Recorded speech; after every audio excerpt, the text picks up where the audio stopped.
your team has been recently kicked out or removed from the diarization of events between your office and the office of the president?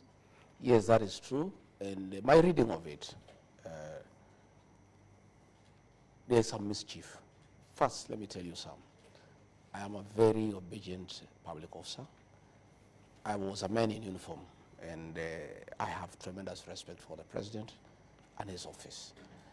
And I will be the last person not to attend events by the president or to go late. And from the way I read it, there is some mischief to remove me from the diary, from the page where the diary is, so that once I don't attend presidential events, it can be purported that I am absconding duty. You know, and I hear that is one of the grounds they wanted to look for impeachment, you know, so that they say Rigathi Gachagua does not attend presidential functions. Or again, sometimes they want me to get late so that it appears like I'm disrespectful. I want to ask the people who work around the presidency not to create conflict between the president and myself. I'm the deputy president of the Republic of Kenya, elected by the people. And I am the principal assistant of the president. It is only right and fair that I have access to the presidential diary so that I align my diary with his diary because he's the boss.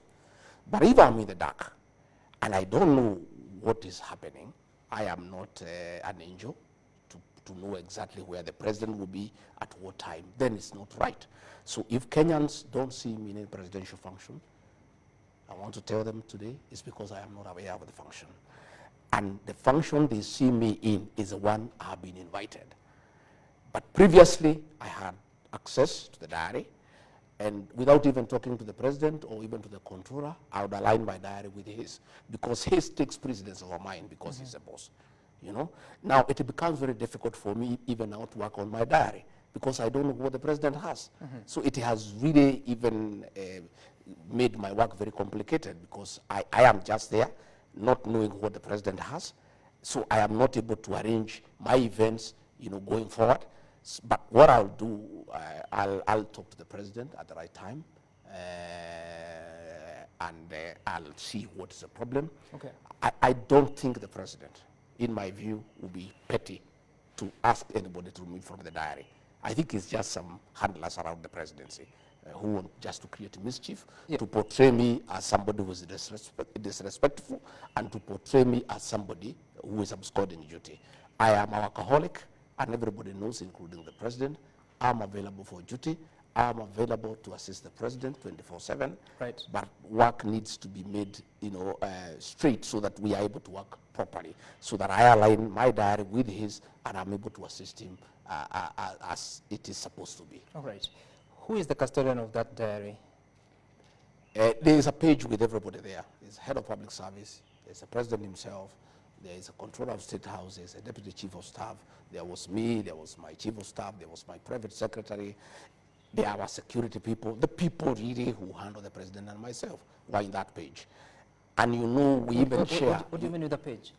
No, they are the ones who handle the president's issues, his movement, you know, hospitality people, security people on that page. Yeah. So that once his activities are known, everybody aligns automatically, and there has been a lot of efficiency because you have the information so that you are able to plan, you are able to coordinate. If you are flying, you know, you are going by chopper, you prepare. If you are going by road, you know. But when you don't have that information, then it becomes extremely difficult for my office to align with the president's office. Help Kenyans understand. So this diary, is it a physical book? Is No, it it's a WhatsApp group. It's a WhatsApp group. WhatsApp group. It's every day, you know, things now are good with this digital space. It's a WhatsApp group, and it's updated as you go on. And the president updates it sometimes himself, the controller does, and we all keep on aligning. So you know, sometimes he'll have a program, he'll move it from this day to that day. I get into my diary and change mine and align with his. You understand? So your team is no longer in that WhatsApp No, group? myself, I was removed. My private secretary was removed. My chief of staff was removed. So we have no access to the president's diary. Who removed you? The private secretary to the president. Who's that? Yeah, he's called Mayo. I will show you. I was looking for my phone. I wanted to show you. He removed me. So once we are not there, then we don't know what's going on. So let no Kenyan, and let those people in State House who are trying to say that I don't attend meetings, let them return me in the page so that I know what the president is doing, where he's going, what time, so that I'm able to align and give him support, as I've always been doing. But I cannot do it when I don't have access to that information. Does the president know you're no longer in the WhatsApp group? I don't know. I've not asked him. You haven't? No. And it's been how long? You said a week? I think it's about a week.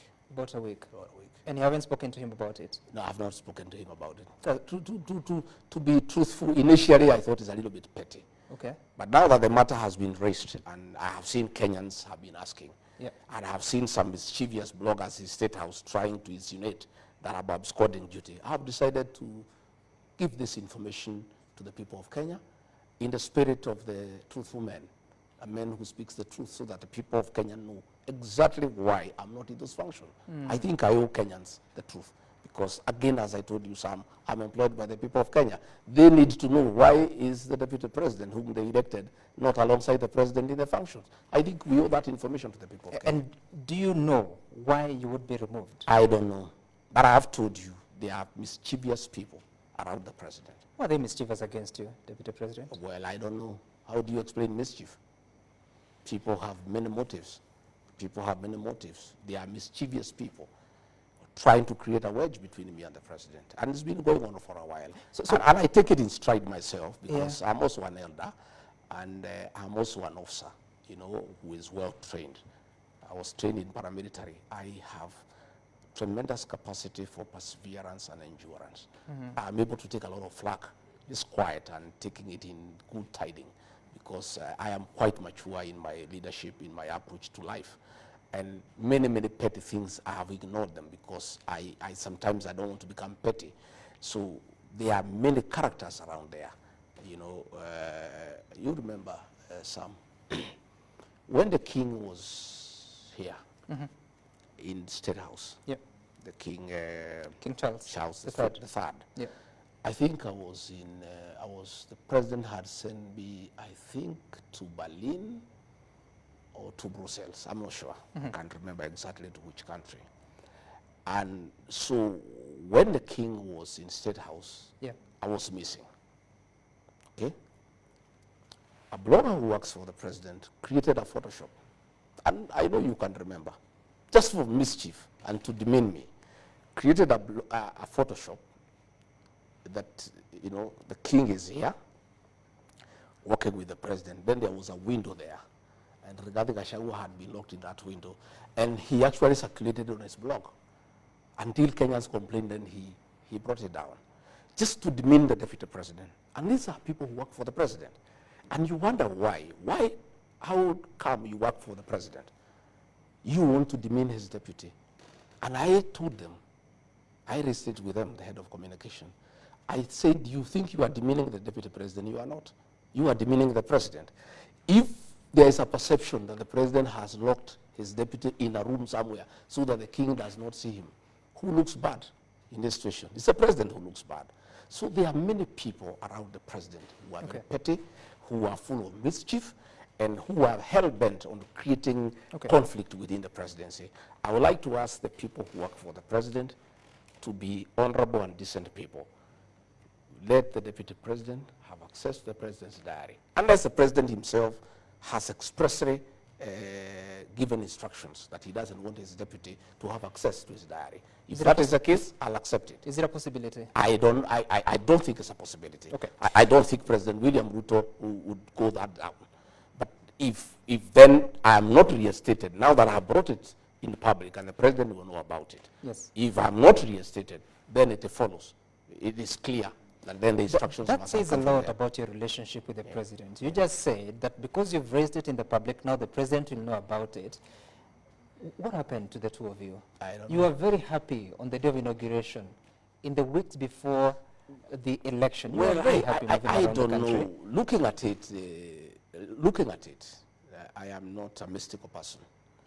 I'm a Christian and a very true believer. But I think it looks like there is a jinx around this office of the Deputy President. And President William Ruto had a very rough time with the President Uhuru Kenyatta. Right. But luckily for him, he had 5 years to work, and work very well without any disturbance.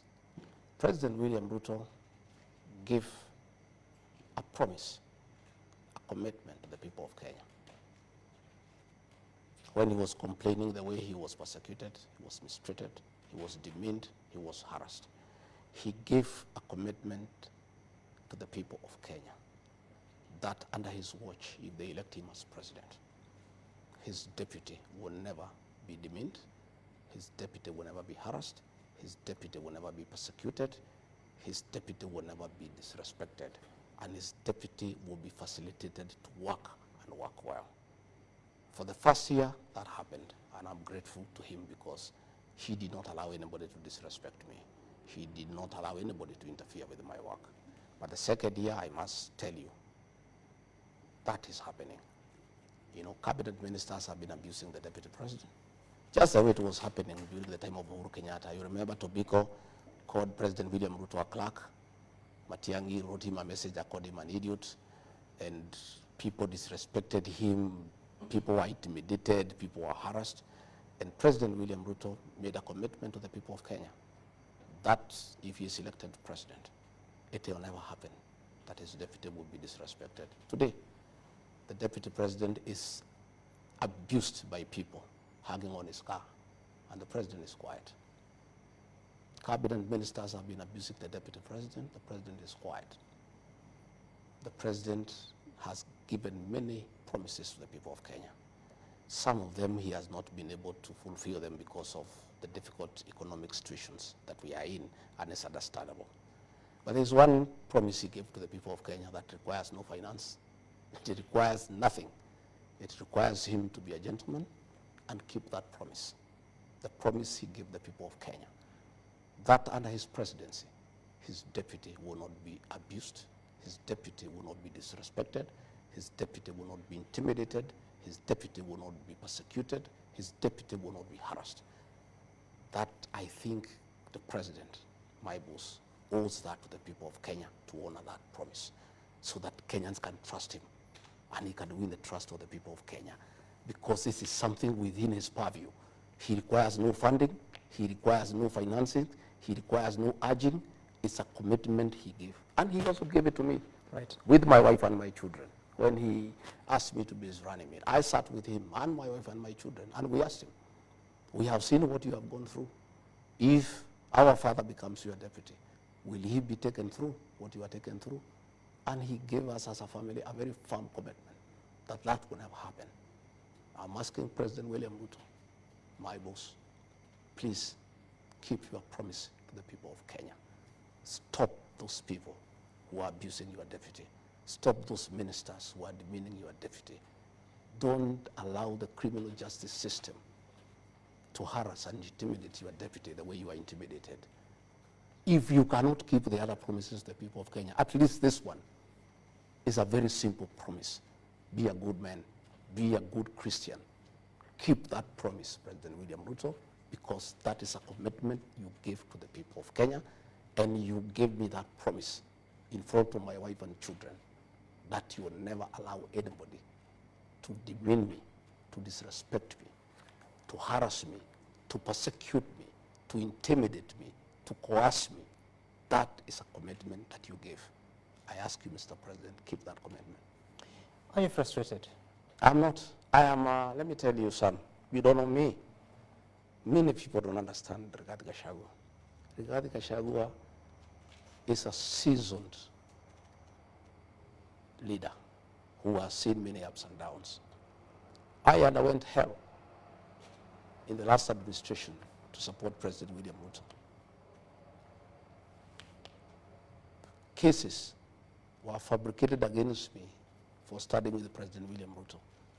My wealth was confiscated for studying with William Ruto. But I'm a very, very, very principled man. I stood with him to the last man. I never expected this to happen. You know, my family is devastated. You know, that this can be happening to their father.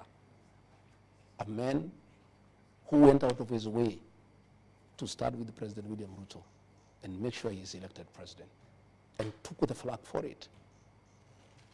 And I say, even if there is a jinx around this position, at least President William Ruto was allowed to do his work for 5 years without interruption, without harassment, for 5 years. I've only done 1 year. And what is happening to me is worse than what happened to President William Ruto. I asked President William Ruto, please allow me to work. Allow me to work for the remaining 3 years. Let me serve the people of Kenya. Okay. Let me serve the people of Kenya and keep your promise. Keep your promise, Mr. President, so that you can win the trust of the people of Kenya as an honest person, as a person who keeps his promise. What is happening is not right. It doesn't augur well, and it has, to a great extent, eroded the trust of the people of Kenya in your leadership. Please, Mr. President, I am here willing to work, to serve you with the dedication, to serve the people of Kenya, to support you the way I've always done, to undertake whatever responsibilities that you assign me. But let the insults in your presence stop. Let people not hold night meetings. Let this money that is being used for these meetings assist us to pay pending bills, Mr. President. People are suffering. Resources are being mobilized to do politics, to divide the people of Mount Kenya region, to fight the deputy president. When Kenyans are suffering, when we are collecting taxes from people and we are saying we don't have enough, how come millions of shillings are being mobilized across the country to fight your deputy president, to undermine his work, to divide the people of Mount Kenya region for political purposes? I think this is the lowest moment of our administration, but I am hopeful that this can be corrected and all of us can go back to work and the people of Kenya can be given an opportunity to enjoy the fruits of their vote to the president and I. Right, and I'm sure the president will get your message. Now, what was your role in the formation of the broad-based government? My role was very simple, agreeing to the proposal by the president. President William Ruto sat me down and told me that he had made a decision that he needed to bring in other people so that we stabilize government and we bring everybody and we make everybody feel part of Kenya, and I was agreeable. And I told the president, if that is the intention, and to make our country move forward, improve the lives of our people, I'm agreeable. And I accepted 100%, and I support the broad-based government. I support the decision by the president. I embrace the people who joined us, and I am working well with them, and will continue working with them. What causes confusion is many people asking me, how is it that the president called for broad-based government to bring in everybody so that we have one cohesive country, so that everybody is part of it, yet people are planning to remove others? How does it work that we have brought in ODM people to come and join us, yeah? And then we are saying now that we have brought these ones, now we have the numbers to chase this one. Then the whole thing would not have been very genuine. If that is the case, it doesn't look then genuine, because I am told they are saying they didn't have the numbers to remove Rigathi Gachagua. Now that Raila Odinga has come on board, they can use his members of parliament to join and kick Rigathi Gachagua out. Then that would defeat the purpose of the broad-based government. But from what the president told me, and I believed him, is that we are bringing these people so that we have one country that is cohesive and we carry everybody along. And it made sense to me. Do you still and believe I'm still persuaded that is the way to go. Okay. But from what I am hearing from these characters, for the meetings that they hold, and there are people very close to the president, is that the purpose of the broad-based government was to get numbers so that they can get the numbers from ODM, join the ones from Kenya Kwanza to chase Rigathi Gachagua away. If that was the intention of the broad-based government, then that would have been the deception of the highest order. And I don't think people would ever forgive the president if that was the intention. Deputy You know, President, and I don't think, yeah. from what he has explained to me, and I'm persuaded that he meant well for the country, and I'm in support of the whole thing. But if it turns out that the purpose of the broad-based government was to get numbers from ODM to join and put them together with the UDA to impeach the deputy president, then the whole broad-based government would have been a deception. It would have been a con. Have you seen the formal agreement between the president and Raila Odinga? No, I trust the president, and many times, and many people accuse me of being a bit reckless. I am a very trusting person, because when you are trusting, you trust others.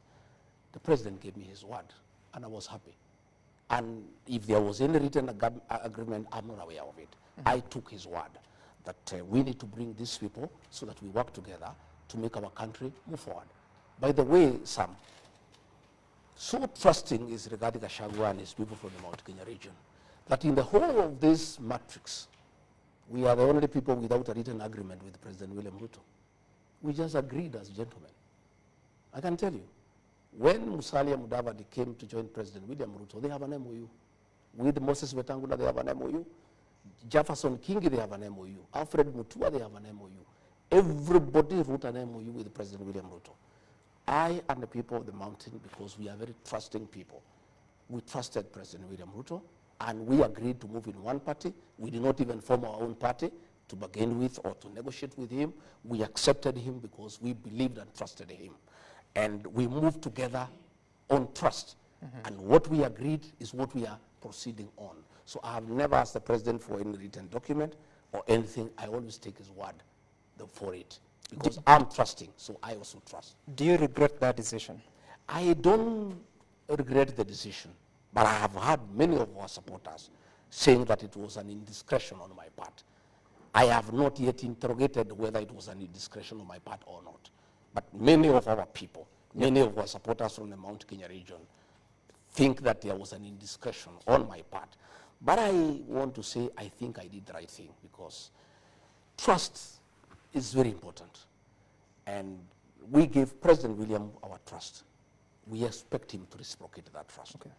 And one of the ways for him to win our trust is to stop the humiliation of the deputy president. Okay. Deputy President, I think you've made that a point quite clearly. But tell me, even as you move ahead to now manage the broad-based government, you're out of the president's diary, you're not getting communication on the events he's holding. How then do you even coordinate the cabinet committees yourself? Have you chaired the committees since the reconstitution of the cabinet? No, I have not. I chair cabinet committees, and we used to have 6 cabinet committees. We have collapsed them into 2. We had a cabinet meeting, I think, on Tuesday, and we agreed we have 2 committees, one on governance, one on production, and I'll be chairing those committees unless advised otherwise. And those committees have been very good, Sam, and part of the work that I've done for this country and for the president. I've held 35 cabinet committees since we were sworn in, and we have prosecuted. You said how many? 35. 35. Cabinet committees, and we have prosecuted 333 agenda items.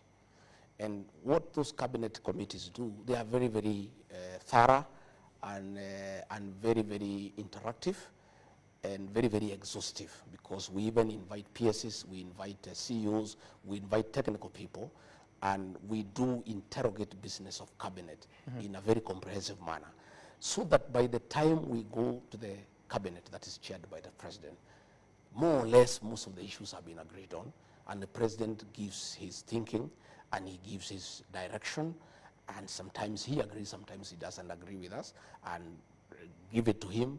Where he doesn't agree with us, he convinces us and we get convinced. And the president, in my view, did very well to set up the cabinet committees, because the president should be a consumer of finance, because he's a very, very busy person. And the kind of work we do here in cabinet committees, sometimes 6 to 7 hours, will be a bit heavy for the president because of his duties. So what is the reason of so we collapsing? continue, Yeah. and those cabinet committees have worked very well. Okay. And I am very, very, very clear that we'll continue to have the cabinet committees. Right. And we'll be able to look at the cab memos that have come, and we'll be able to proceed to the cabinet for the final approval. If they were that effective, why are they being reduced from 6 to 2? No, what happened is that there were 6, and then we were having issues of quorum. And sometimes one member would appear in 3, 4 committees. So it was becoming logistically a nightmare, that this committee is meeting, then you have to go, you have to come back. And I think we agreed in cabinet, and it's a good decision. We reduced them into 2, one to do with governance, it has 11 ministries, the other one to do with production, it has 11 ministries. And I think it will work very well. Okay. And we'll have the first cabinet committee, I think, next week, and we'll be able to process all the agendas that are before us so that we can proceed to the cabinet. You promised the people, or rather, during the campaigns you used to say that when Raila Odinga came to the government, under the handshake arrangement with President Uhuru Kenyatta, that's when you lost the Jubilee government of second term. And you said you'd never allow Raila Odinga into your government. Now it appears he has quite a hand in it. Yeah. Is that a deal breaker for you? Well, I look at it differently.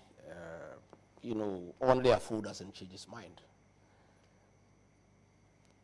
We had President Uhuru Kenyatta, our 4th president, brought Raila to government and asked us to support Raila Odinga, which we, the people from the Mount Kenya region, were very unhappy about. And we disagreed with President Uhuru Kenyatta, and President William Ruto persuaded us that Raila is the one who has caused problems in government. He persuaded us, and he's a very persuasive leader, and we were persuaded. President William Ruto persuaded us that if we allow Raila Odinga to become president, this country will not move forward. And as a result, we disagreed with President Uhuru Kenyatta and rejected Raila Odinga and gave our vote to President William Ruto. So when we came into office, it was my agreement with President William Ruto that we will not allow Raila into government. But along the way, my boss, President William Ruto, changed his mind. And he is a boss. And in this situation, Sam, we are not in a co-presidency. I'm just a principal assistant to the president. Mm-hmm. What he says is what carries the day, and I don't argue with him. I may have reservations, and I raise it with them. He persuades me many times. Other times he overrules me. And when I realized that he started having a relationship with Raila Odinga, I slowly gave way, because the boss is always right, and that is why many people say, oh, Rigathi Gachagua, he had said he has put traps in State House so that Raila Odinga does not come. Yeah, that was my agreement with President William Ruto. But that is not my house. The minute I realize they are meeting, they are interacting, I'm also not a stupid person, and I don't have to be told, in black and white. I relaxed, and I stopped even attacking Raila Odinga, and I let the president have his way. So by the time he decided to bring him into government, I had already formed an opinion that the president wants to work with Raila Odinga, and I was quite happy with it. In any case, my brother and long-time confidant, President Uhuru Kenyatta, had told us that Raila is a good man. President William Ruto convinced us otherwise. And we abandoned our son Uhuru Kenyatta, and we decided to go with President William Ruto. Now President William Ruto has told us exactly what President Uhuru Kenyatta had said, that Raila is a good man, we can work with him. If two presidents says a man is good, who are you to argue with him? So we have said, Raila Odinga is a good man, and let's work with him. Let's make him part of our political process, and let us build the country together. And I want to say, myself and my political base, the Mount Kenya region, have no problem whatsoever with Raila Odinga. In fact, what people are saying, and it's very interesting, they are saying a Mount Kenya king does not pronounce himself twice on a matter. Our son, President Uhuru Kenyatta, had pronounced himself on this matter. So that pronouncement carries the day. as we stand today, me and the mountain people are quite happy with Raila Odinga, and we don't have a problem with him whatsoever. And I can tell you, because it's important that I say so, myself and the mountain people feel very bad, that we punished Uhuru Kenyatta, we demeaned him, we told him off, we embarrassed him for telling us that Raila Odinga is a good man, and we were very, very brutal with him, and we really hammered him. It has come to our knowledge that it was very unfair, because his crime was to tell us that Raila Odinga is a good man, and we decided that Raila Odinga is a bad man, William Ruto is a good man. Now that President William Ruto has said Raila is a good man, that is why I apologize to Uhuru Kenyatta and his family, and I owed him an apology on behalf of the community, because what he had told us is what the president has told us. We had no business fighting him. We had no business disrespecting him. We had no business humiliating him. Right. So myself and the community, owe Uhuru Kenyatta an apology, and I give that apology on behalf of the community. Okay. And we said, we know, because that's what he had told us, and we were very unfair to him because, knowing what you know today, would you have made a different decision if you knew that in 2022? Well, you cannot talk backwards. I can't say what we would have done or not done, but things keeps on changing. Yeah, but now we are saying everybody is good. You've said that once the king pronounces themselves, the pronouncement stands. Does that mean Uhuru Kenyatta is still the king of the mountain? Oh, yes. You didn't know? Uhuru Kenyatta is the undisputed king of the mountain. And what is your relationship with him? Good. Brotherly. When did you do that? Oh, we talk. You know what happens with our community? We are a very interesting community. We don't fight. We fight very rarely, and when we do, when we realize we fought without a good reason, we patch up. So when was that? How many months ago? Which month? Which year? We've been, when we realized we made a mistake, I'm the one who made the first move of reaching out and apologizing, because really we were unfair to Uhuru Kenyatta. We were very, very unfair. Sometime I really feel very bad that I was so brutal on a man who was my great friend, my confidant, my brother, my kinsman. I was so brutal on him. And his crime was only one, saying Raila is a good man. And then the man I said, we don't want Raila Odinga, we want William Ruto. Then he comes and says the same thing. I felt very stupid, In fact, another day, a very senior person abused me at the airport and called me stupid 5 times. And I looked at it, I was very bitter, but I looked at it later at night, and I thought probably he was right. I think I was stupid to fight my own brother, my kinsman, my confidant, for no good reason, for saying another person is a good man. I really regret what I did, and my community does regret, and we are very apologetic to the Kenyatta family. And what happens in my community is a saying that making a mistake is not bad, but repeating is unforgivable. And by the way, let me tell you some. From the experience of my community, myself and the leaders and the whole community fighting Uhuru Kenyatta, our son, a decision has been made by the community. In fact, it's a covenant. Never again shall the people of the mountain ever fight their own. When was that decision made?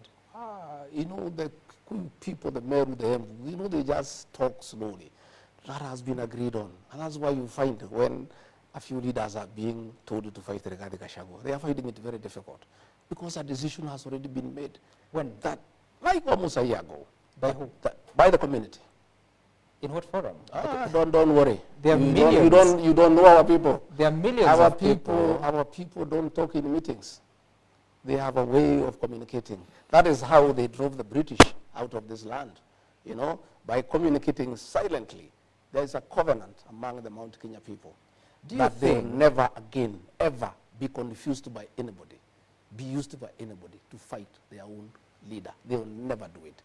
And I also want to tell you, for the avoidance of doubt, for those who are trying to divide the Kikuyu, the Meru, and Embu, it's an exercise in futility. Those three are one. And finally, they will be one. And, you know, we have seen these things happen during the Azimio campaign. You use a lot of money, you call meetings, you call MCAs, you call people in tents, you give them money, you persuade them, they take your money. Finally, they make a decision. And you see what they did in 2022. I can tell you, this attempt to divide the Kikuyu, the Embu, and the Meru is an exercise in futility.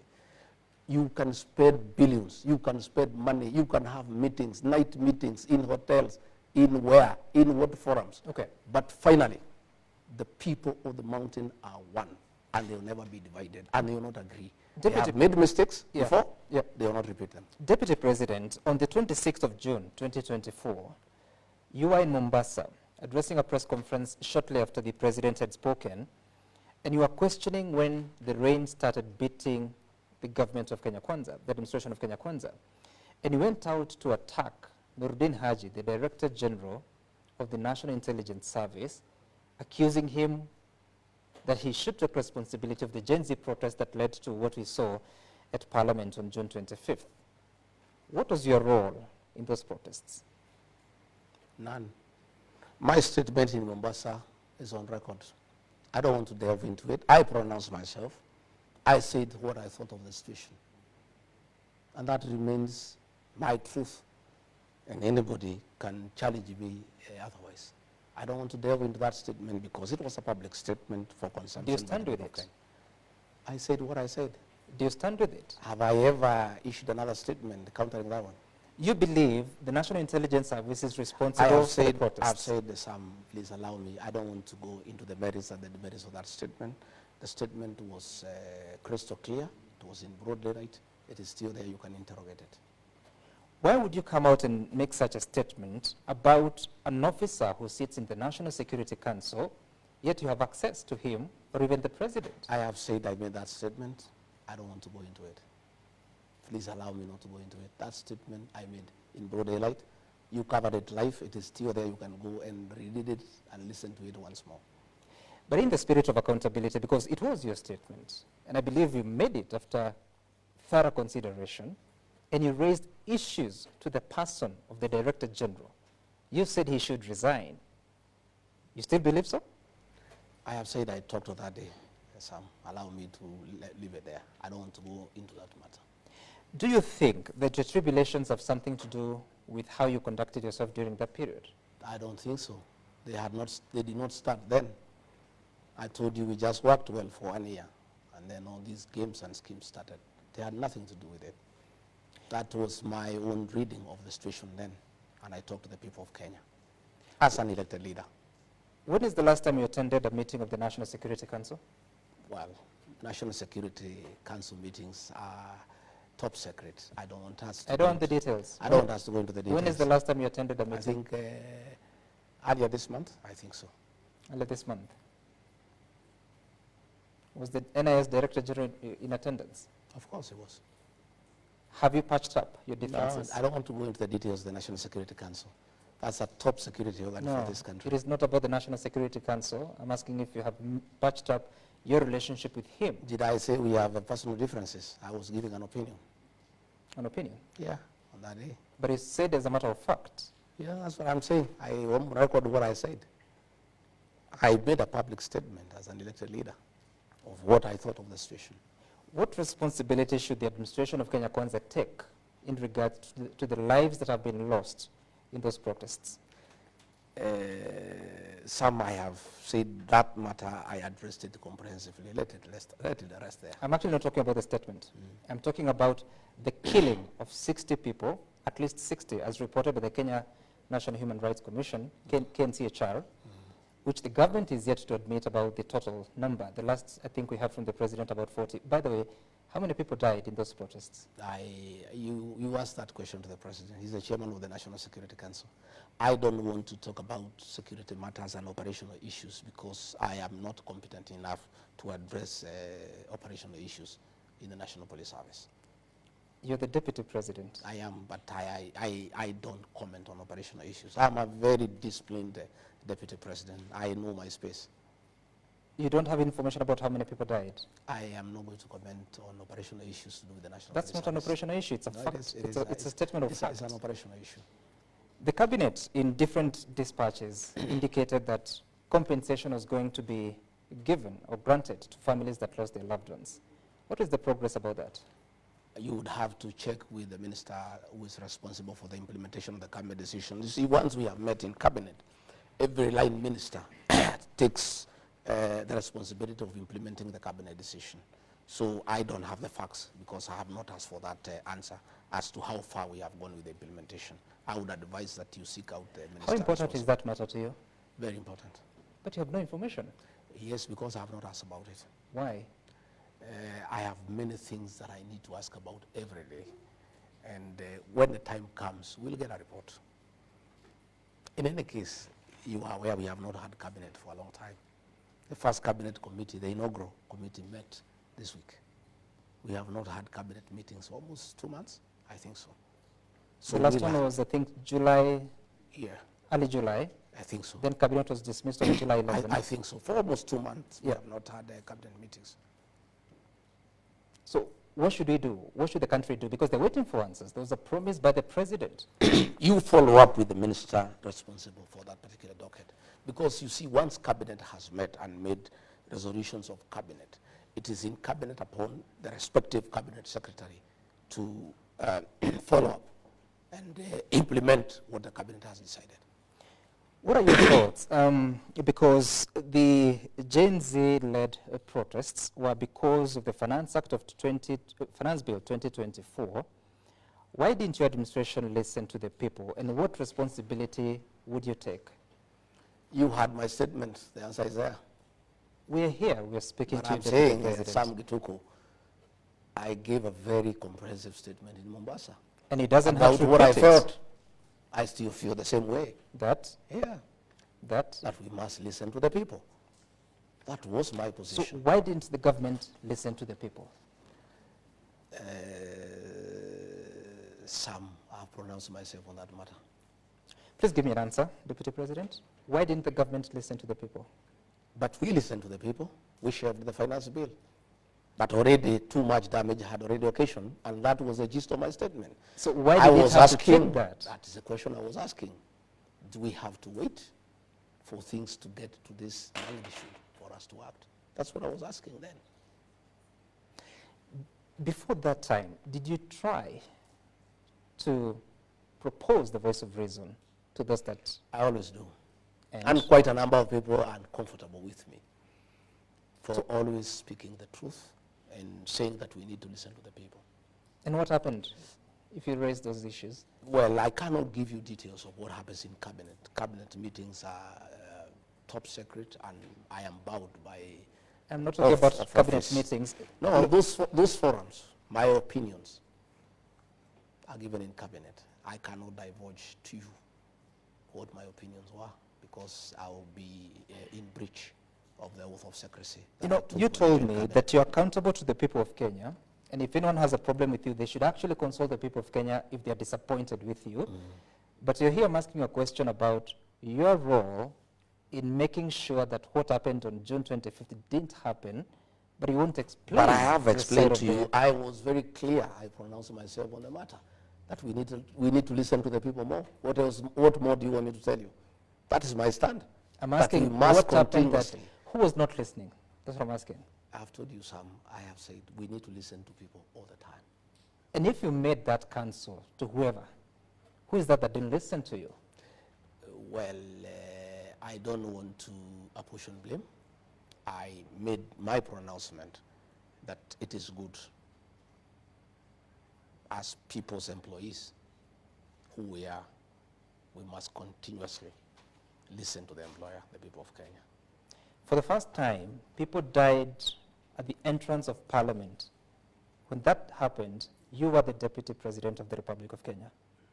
What responsibility do you take? I pronounced myself on the matter.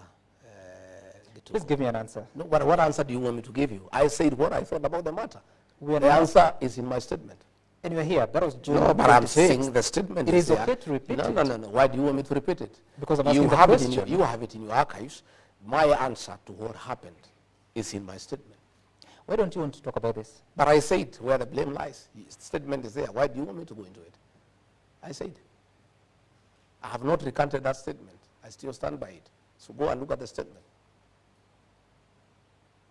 Why don't you want to talk about this? I don't want to go into it. Because?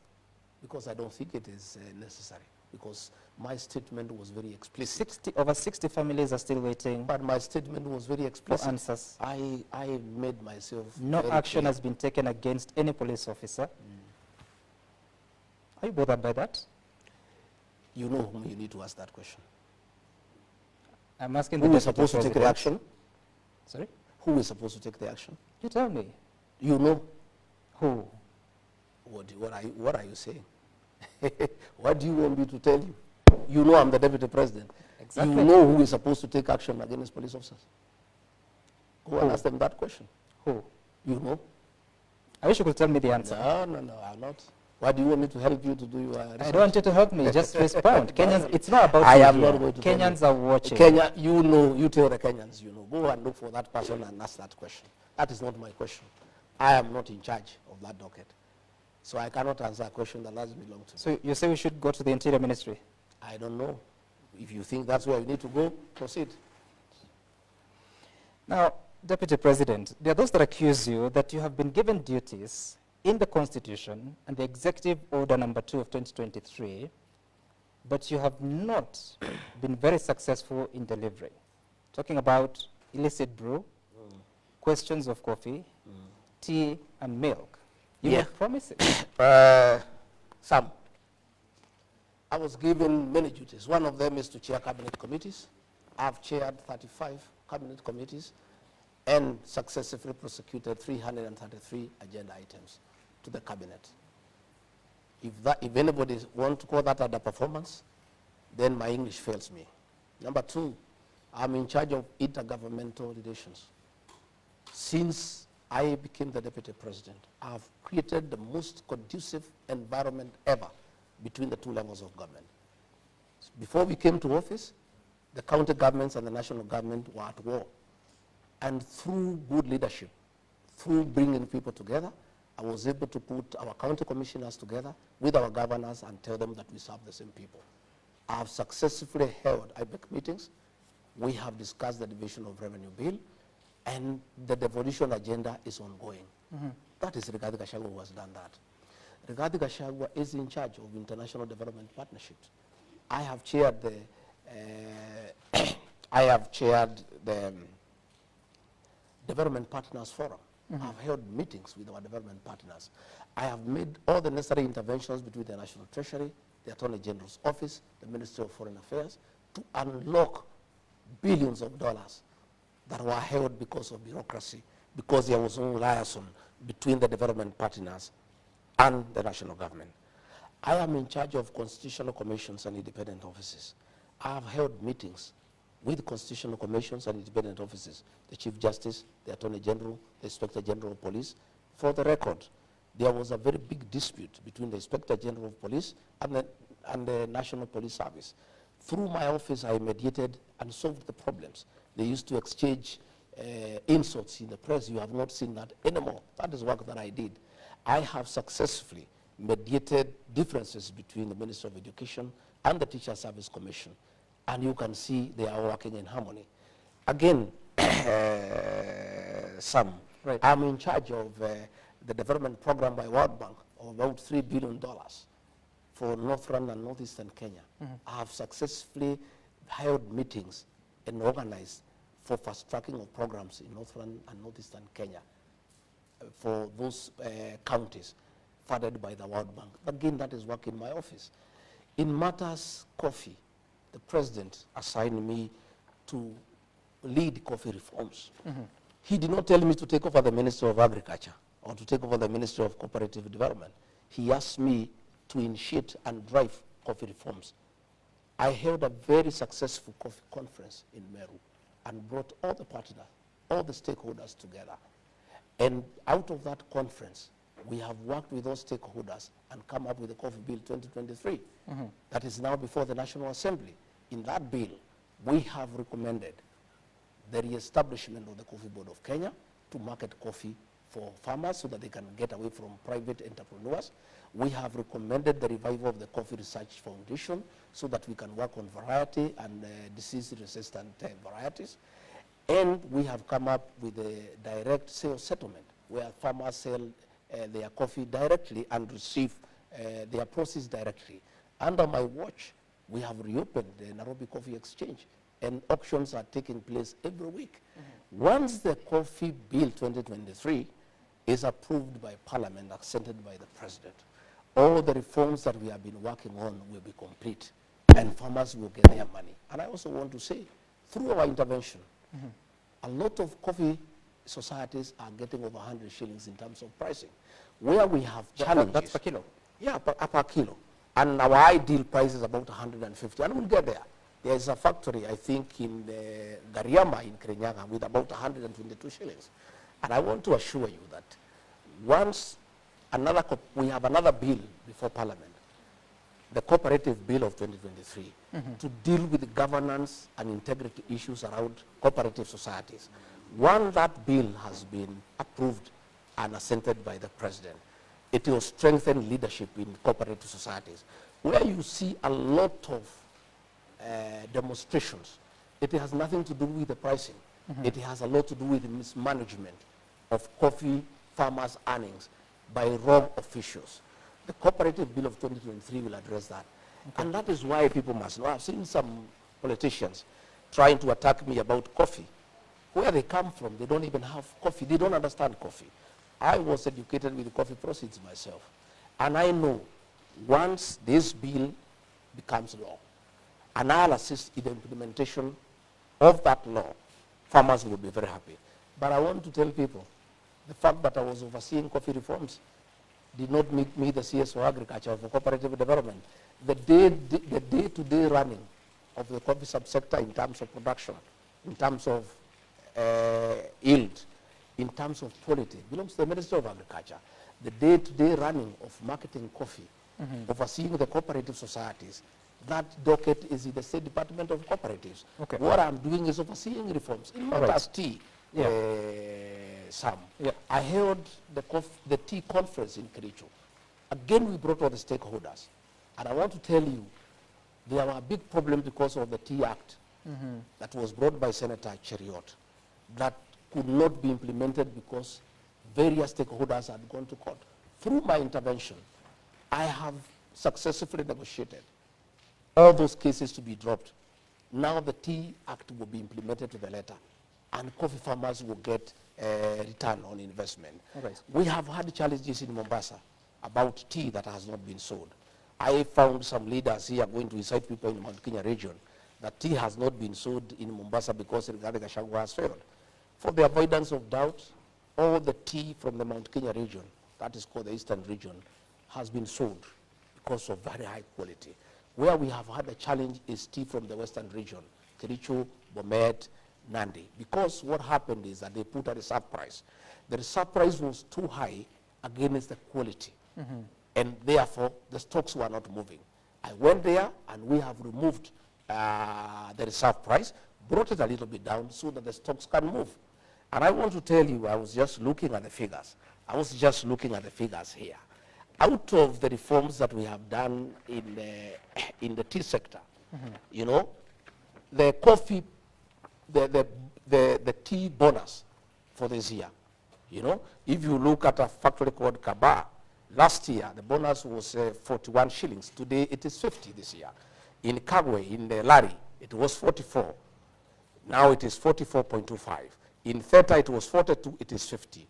In Gachagua it was 40, it is 46. I can say that we are having an increase in terms of bonus.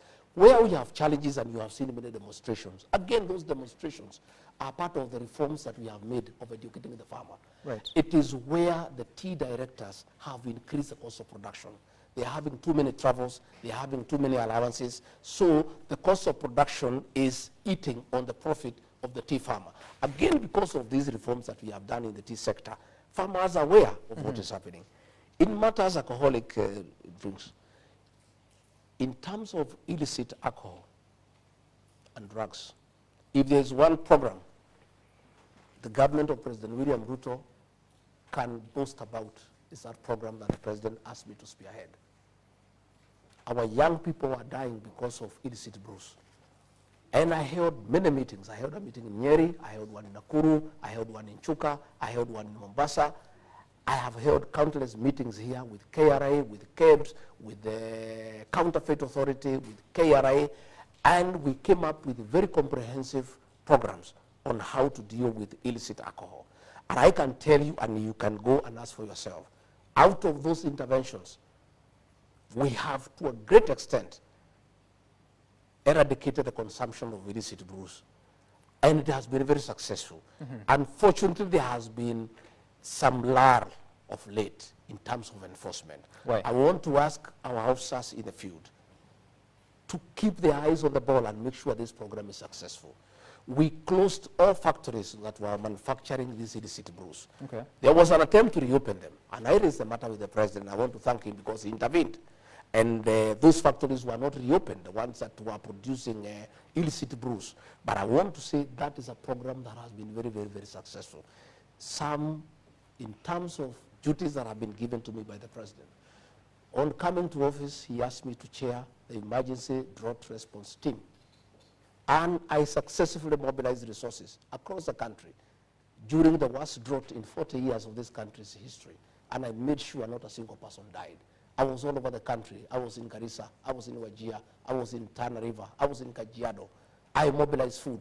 Again, at that capacity the president gave me.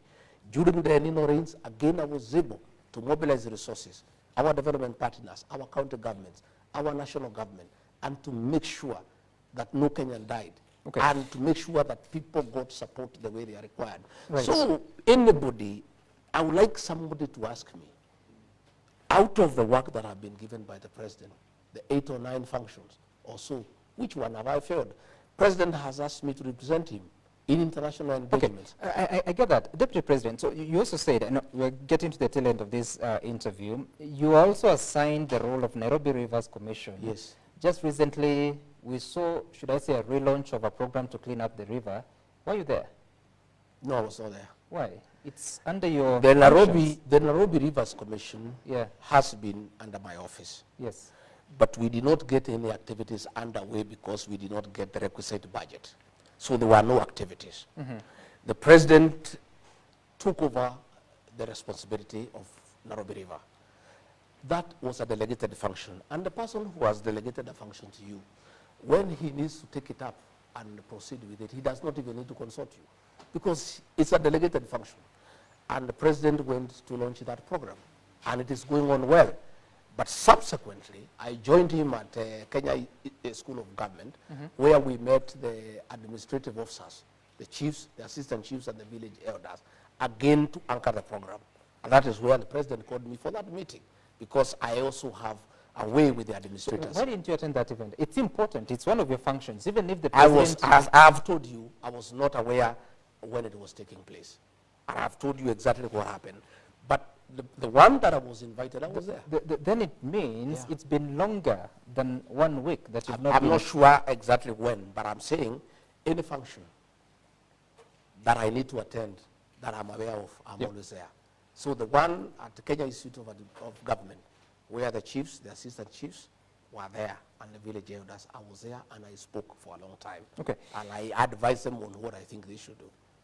Okay, let's try and get your understanding. There are a lot of conversations going on, including the expansion of the Jomo Kenyatta International Airport. There's a PIP, privately initiated proposal that has come from Adani. You've had a conversation of what has been going on, perception of failure of transparency. What are your thoughts about this? I've heard about, I am not private to the arrangement because it is not in my docket. I have not been assigned to deal with it. So it has not come to my attention officially. So what I know is what I'm also reading and hearing. You know, I'm listening to the people of Kenya. what I know is what I'm listening to the people, but I don't have the details. I will not be able to say exactly what the details are. Is it a good deal for the country?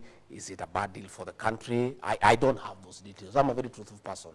If those details are put before me, I'll be able to apply my mind and give an opinion. As it is, I'm just listening like that. But Deputy President, you chair committees. And these committees, when Kipchumba Murkomen was the Transport Cabinet Secretary, you are still chairing those committees. You never heard of such? What the details were not brought before the committee. What was brought to the committee is that there is need to expand JKIA. And we said, go ahead and expand JKIA. But as to the details of the PIP, as to the level of investment, as to who do it, that has not been You've never heard of it? Have not been brought to a committee that I chair. So with the questions that Kenyans are asking, and you are the presidency, so what assurance do you give Kenyans?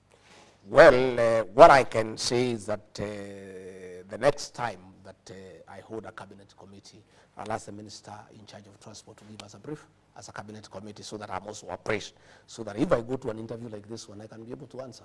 As it is, I'm as green as you are. I have no details. What I know is that Kipchumba Murkomen came to the cabinet committee and asked for approval to start arrangements to expand JKI. Okay. And we approved. And we went to the cabinet, we approved. But as to the details, as to how it is being done, as to who is doing it, whether it's value for the money for the country, whether the thing is above board or not, I cannot comment about it because I am as green as you are. Okay. Well, I have to admit that we've been reading about it and reporting about it. But what are your thoughts about the contentious university funding model that has a lot of students raising questions about the banding, but also causing a lot of discomfort among parents? I am a great believer in listening to the people. People don't just complain without a reason. We came up with this financing model. It was brought by Minister Machogu before Cabinet Committee. It went to Cabinet. We looked at it and we agreed it's a good model. But Kenyans think differently. And at the end of it all, Sam, we must listen to the people because all these things we do are for the benefit of the people. If the people we are trying to help feel so bad about something, you cannot insist on it. And that's why I'm happy that the president has appointed a committee to review, you know, and reconsider what people are saying. Again, we need to listen to the students, we need to listen to the parents, we need to listen to the vice chancellors, we need to listen to the lecturers. It's about the people. And I am in agreement 100% that where people raise issues, we have a responsibility as an administration to accord them a hearing because we are not rulers. So we are leaders. Why is it that the listening is always after the fact? Well, Sam, you do things that are well-intentioned. Sometimes you come up with a program and you mean well and you think you have done the right thing. And when it goes to the beneficiaries, they think differently. It does not mean that you had bad intentions. What it means is that nobody knows everything. The people of Kenya have every right to correct the government. If they think the government has not come up with a good model, we have a responsibility as an administration to listen to the people. And I think I want to, you know, applaud the president for agreeing that we need a committee to listen to what people are saying, and we take their views and probably and hopefully they'll help us to make a more informed decision. Do you find anything wrong with that? Because if you look at the committees that have been formed, in total more than 100 people, yet the cabinet has 22 cabinet secretaries, if you to include yourself and the president and the attorney general and the secretary to the cabinet, that's 26 people. Now the committees are more than those, yet you're the policy-making organ, you make decisions or you endorse decisions that eventually go afoul against the people, and they have now to use taxpayers' money to correct those mistakes. What's going on? Well, mistakes have happened. We have to correct them, Sam. If the decision we made as cabinet has not gotten favor with the people of Kenya, the same cabinet cannot review that decision. I think what the president has done is the right thing. Give some other minds the benefit to interrogate what the cabinet did against what the people of Kenya are saying and advise the government on the best way of going about it. Now, we understand the president is leaving the country tonight. Are you aware? I am told he is leaving the country, but I'm not aware of the time. So I've not been informed as of this evening. Has he briefed you? No, I have not talked to him today. But he's leaving. Well, he'll talk to me in his own You're time. his senior most assistant, principal assistant. Yes. And you do not know. As the time he's leaving, I'm not aware. Did he tell you he's leaving? I have not talked to him today. You don't know. He has not officially, communicated to you telling you that he's leaving. Communicated to me officially. For how long can you continue with this? Well, as long as it depends on the boss. Your family is devastated. You said your words. You feel you're being mistreated. You said. Yes. You think the president needs to call the people around him to Yes, order? of course, absolutely. Would you resign? No, never. Why? I've been given a job by the people of Kenya. This job has its own hindrances and challenges. It's part of the job process. And when I took this job, I knew it's not easy. Only I didn't know it will be that soon. I thought probably we'll have a good time in the first 5 years, and if there are challenges, maybe later. It's only that it has come sooner than we anticipated, and we had been given a commitment that this will not come. But now that it has come, we live with it. Okay. We'll just work. As we close, the governor of Nairobi feels that for you to say you're introducing him to the people is wrong, because the same people had voted for him as senator. What is introducing him to the people? Well, you should ask him why he called me to go with him to the people. Because he needed them. And he asked me to go with him. I did not invite myself to the campaign meeting. If I had no value, he would not have asked me to go with him. There are those that are asking that if the Deputy President of the Republic is championing for the issues of Mount Kenya, who is supposed to champion for issues of other regions? Should they get their own Deputy President? The Deputy President of the Republic of Kenya had a meeting here discussing matters to do with Northern Kenya and Northeastern Kenya for a full day. That is not Mount Kenya. The Deputy President of the Republic of Kenya was in Mombasa at the agricultural show. That is not part of Mount Kenya. The Deputy President of the Republic of Kenya has been to Kajiado to work on agriculture. That is not part of Mount How Kenya. many meetings have you held in the Northeastern? I have been to Northeastern more than 5 times. Championing the issues of Northeastern? Yeah, drought, going there to make interventions, going there on matters of security. The cabinet committees have held here 35. Those members who attend that committee, we don't discuss Mount Kenya issues, we discuss the issues of Kenya. Those 333 agenda items are not about Mount Kenya, they are about the Republic of Kenya. I do the job for the Kenyan nation. I assist the president to run the country, and I preoccupy myself with issues for the whole country. But I come from somewhere, and where I come from, where they have issues that they want articulated in high levels of government, they ask me to do it, and I always do it, and I'll continue doing it. You assist the president deliver on his mandate, but he doesn't tell you what he's doing, including tonight. You don't know what time he's traveling. But what is important are the duties that he has given me to do, and I'm doing them. Okay, all right. Now, Deputy President, last year you promised, alongside the president, that you're going to do something called austerity measures. You're going to cut on travel budget. But in actual sense, the executive, the national executive, has increased his travel expenditure by 7 billion shillings. Your own office has grown from 103 million shillings the year ending June 2023 to now report 556 that's a lie. million shillings. That's a lie. It is the report of the control of budget. I saw it in the press, Yep. and I did not want to dignify it by way of reply. My office doesn't have a budget of 500 million for travel. Yeah, and that is, I'll be able to give you the estimates tomorrow. Yeah, my budget is below 200 million. I'm not sure it's 100 and something. Yeah, and it has never been 500 million. That's a lie. It's something that was put there to try to put my office in bad light. Also, I don't know who you're was calling to question the report of the control of Yes, budget. that one I want to say, and I'll be able to give you that information tomorrow. On Monday, tomorrow is Saturday, I'll get what is the budgetary allocation for my office for travel for 2023, 2024, and for 2024. I'm not talking about the budgetary allocation. I'm talking about the budget implementation report. There is no way you can exceed the budgetary provision. So the budgetary provision is a guiding factor in matters finance. And that's fine. You cannot spend above the budget. So how much did your office spend?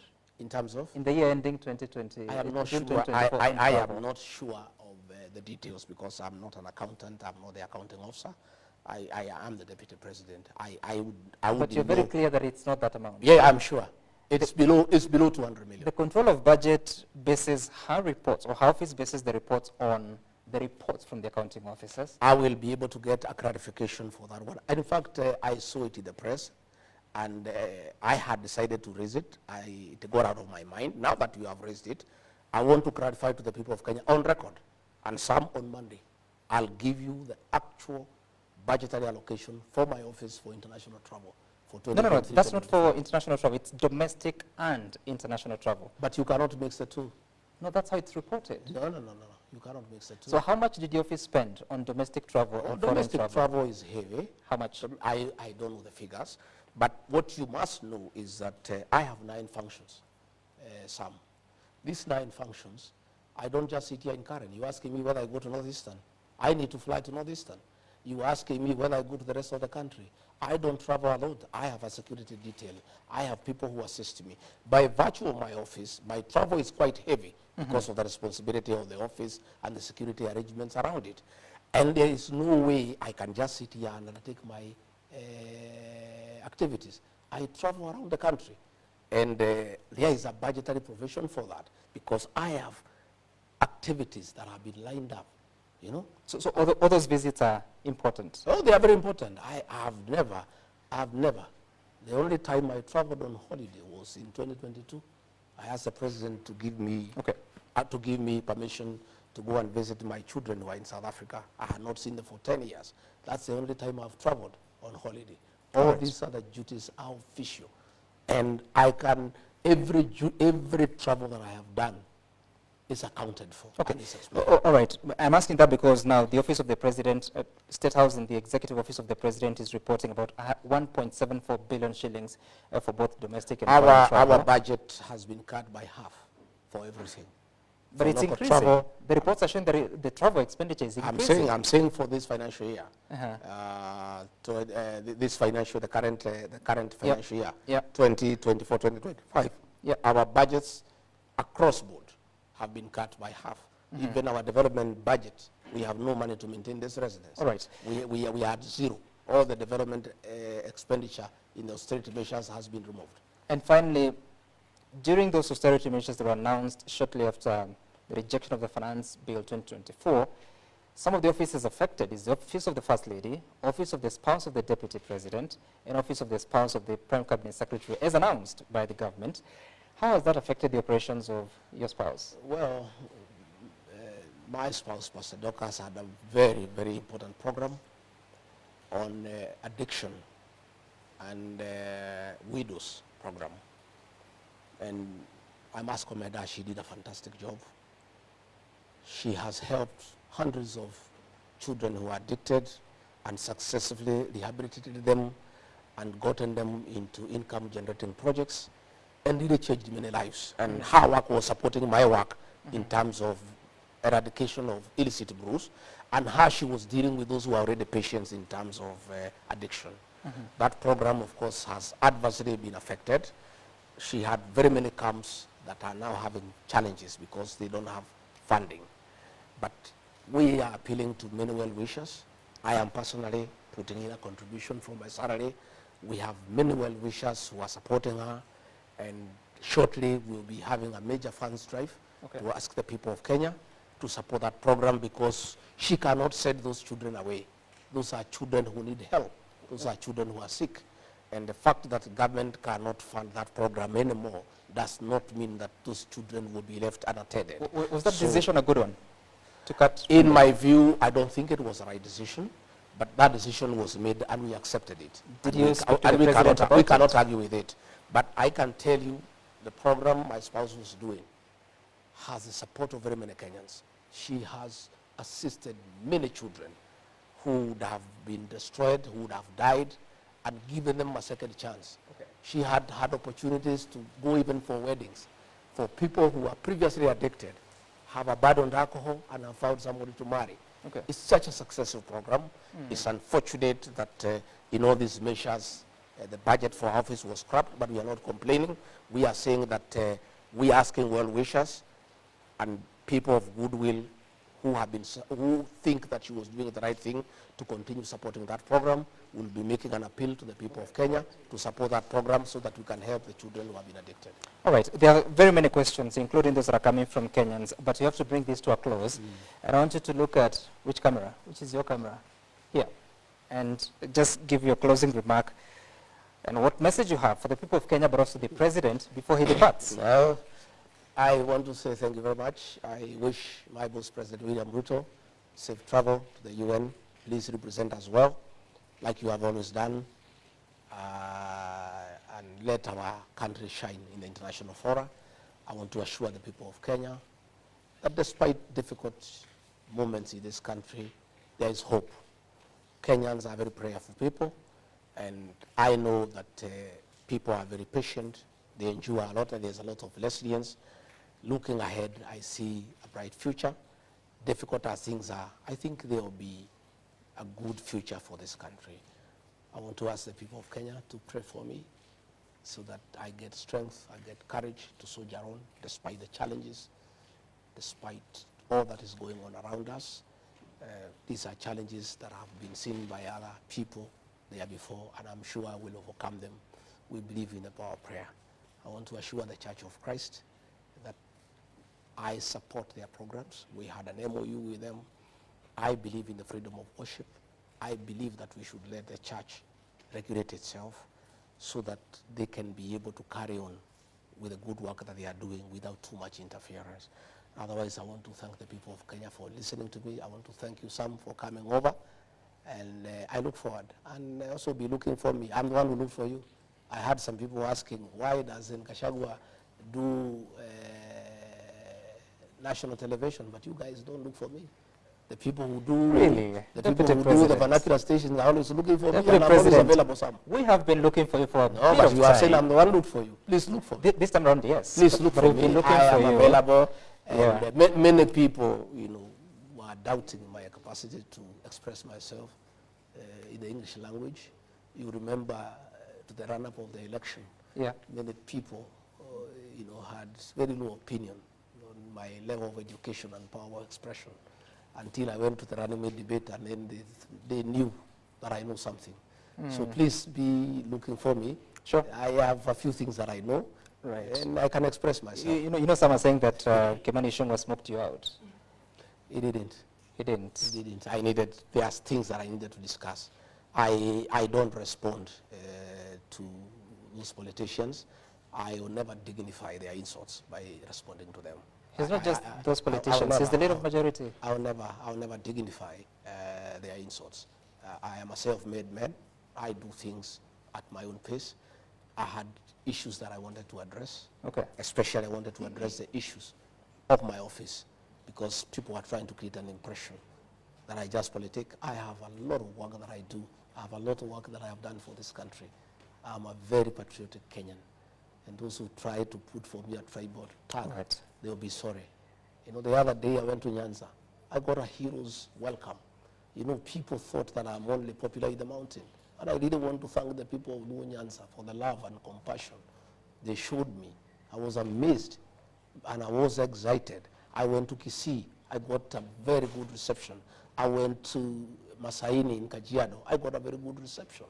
I am not a tribal leader. I'm a national leader. And many Kenyans are happy with me because I'm truthful. And that's why you see where I go, I get very good reception. Okay. I'll be all over the country. I'll be traveling all over the country when doing my work, executing my mandate, the one that I've been given by the president. And when the president asks me to do a specific duty, I'll always be there. All right. Even on my own, I'll also be traveling around the country, and I'll serve the people of Kenya equally. Despite the fact that it is becoming quite expensive, both the county and national government spent up to 45 billion shillings in the previous financial year. Well, you must go to the people, because it's about them. All right. You owe them service. All right. And you cannot serve them from Nairobi. You Okay. must go and talk to them. You must go and listen to them. You must Deputy- go and explain to them what is it that you are doing. Deputy President, thank you so much for engaging us to talk about the state of affairs and what is happening within the politics of the country, of the mountain, but also within the administration they also sit in. This has been a conversation with the Deputy President, His Excellency Rigathi Gachagua. Up next is News Time on Friday night. My name is Sam Gituku. Good night from here.